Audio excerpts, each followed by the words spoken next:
Welcome students. YouTube के राजकीय महिला महाविद्यालय के यूट्यूब चैनल पर एक बार फिर आपका स्वागत है और आज हम बात कर रहे हैं बिहारी की बहुज्ञता पर। बहुज्ञता का अर्थ है बहुत से विषयों का ज्ञान।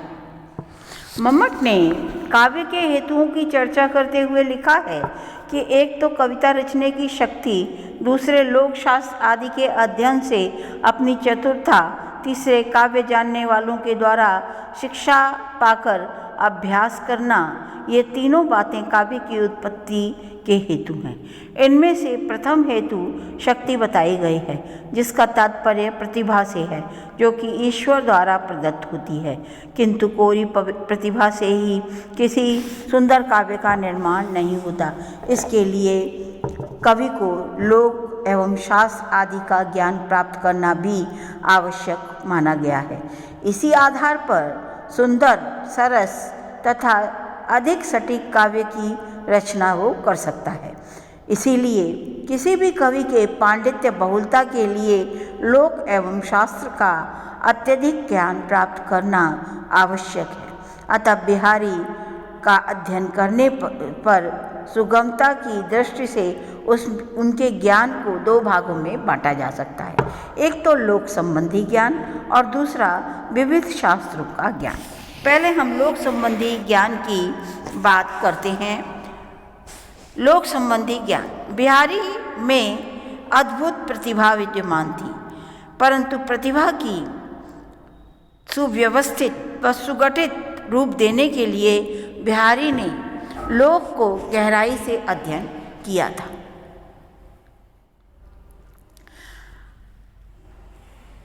काव्य प्रकाश में लोक से तात्पर्य उन सभी व्यापारों से बताया गया है जो स्थावर, जंगम, चराचर पदार्थों से संबंध रखते हैं। इसके अंतर्गत विविध लौकिक और सभी विविध लौकिक एवं वो क्रियाएं जो सर्वसाधारण के व्यापार आते हैं, जो नित्य प्रति उनके संज्ञान में रहते हैं। बिहारी ने लौकिक क्रियाओं, खेलों, आमोद प्रमोद आदि का निकट से अध्ययन किया था। इसी कारण बिहारी सतसई में स्थान स्थान पर बिहारी के लोक ज्ञान की छाप विद्यमान है। अपने लोक संबंधी ज्ञान के आधार पर ही वे कभी कहीं पतंगबाजी का वर्णन करते हैं, तो कहीं विरह में कविता की उड़ान का उल्लेख करते हैं, कहीं विविध अंग भंगिमाओं के साथ अत्यंत सरस, सजीव, लोकप्रिय नृत्य कला का वर्णन करते हैं। ऐसे ही बिहारी ने लट्टू फिराने आदि का वर्णन भी किया है। कहीं पर सूखा या जमीन देने का वर्णन किया है। इतना ही नहीं, बिहारी ने जनता में प्रचलित अंधविश्वासों, जादू टोनों आदि का भी वर्णन किया है। विविध प्रकार के लोक संबंधी ज्ञान का उनके पास अच्छा भंडार था। इसी ज्ञान के कहीं कहीं उन्होंने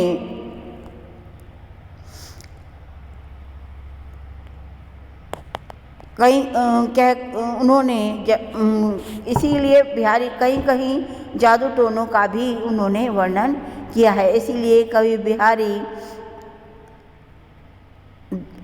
दीठी लगना आदि कहकर जो है उसको नज़र उतारने का वर्णन भी करते हैं।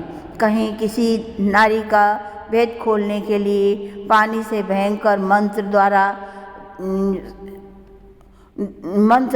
मंत्रोच्चारण द्वारा बतलाई गई है। तो इसी प्रकार बिहारी ने विविध प्रकार के लोक संबंधी अद्भुत ज्ञान का परिचय दिया है। सनिकत जल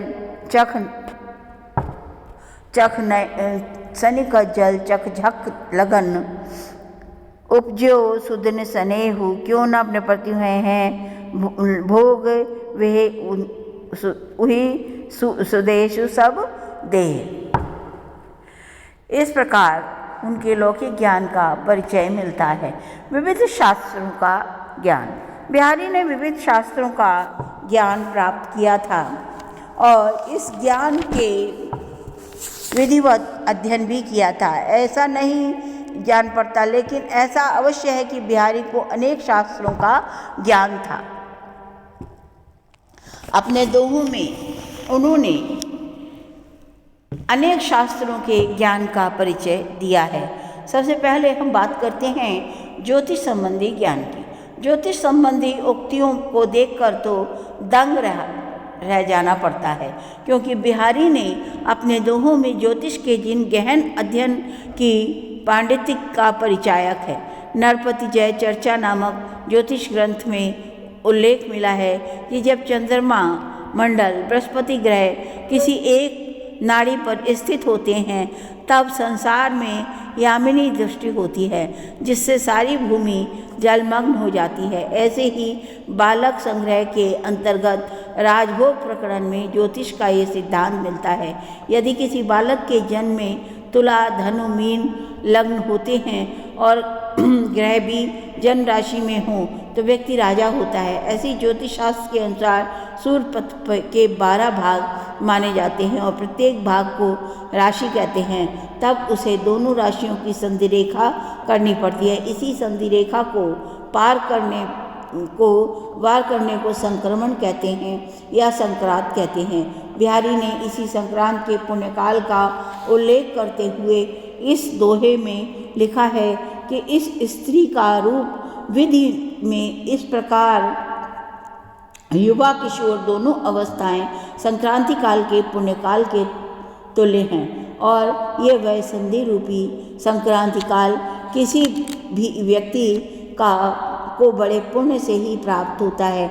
इस तरह बिहारी ने विविध रूपों में ज्योतिष संबंधी मान्यताओं का वर्णन किया है। आयुर्वेद संबंधी ज्ञान। बिहारी को आयुर्वेद का भी अच्छा ज्ञान था। इसी कारण बिहारी के दोहे में स्थान स्थान पर आयुर्वेद संबंधी दोहे मिलते हैं। जरी विषम जुर जाइए आप सुदर्शन देहु कहकर विषम ज्वर के समय सुदर्शन चूर्ण देने की बात कही है। दूसरे दोहे में बहुदान ले एहसान के बारो देत सदाही कहकर नपुंसकता को दूर करने के लिए पारे का सेवन करने आदि की बात कही गई है। इस तरह से विभिन्न रोगों का वर्णन करने, विभिन्न औषधियों का वर्णन करने पर बिहारी का आयुर्वेद के ज्ञान का परिचय मिल जाता है। राजनीति शास्त्र संबंधी ज्ञान। बिहारी को राजनीतिक शास्त्र का पर्याप्त ज्ञान था और उनको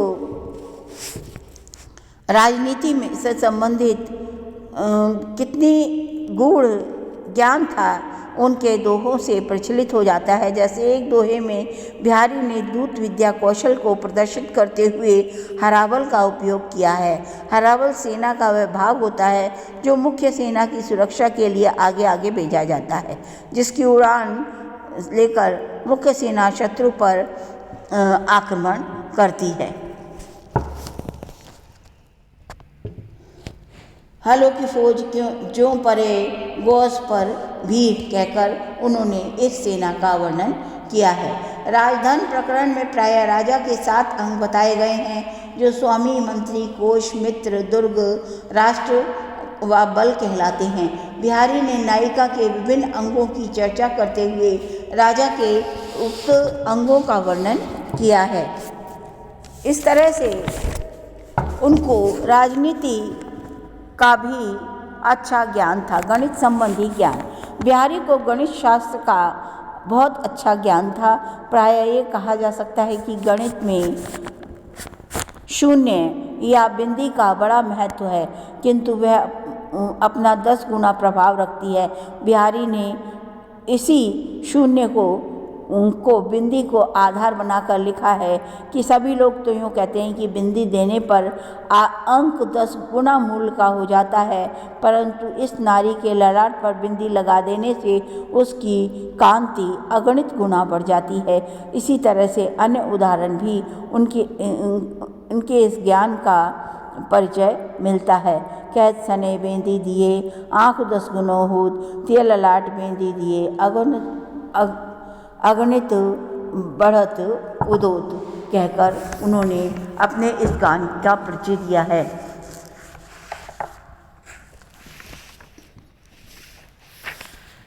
पुराण और इतिहास संबंधी ज्ञान।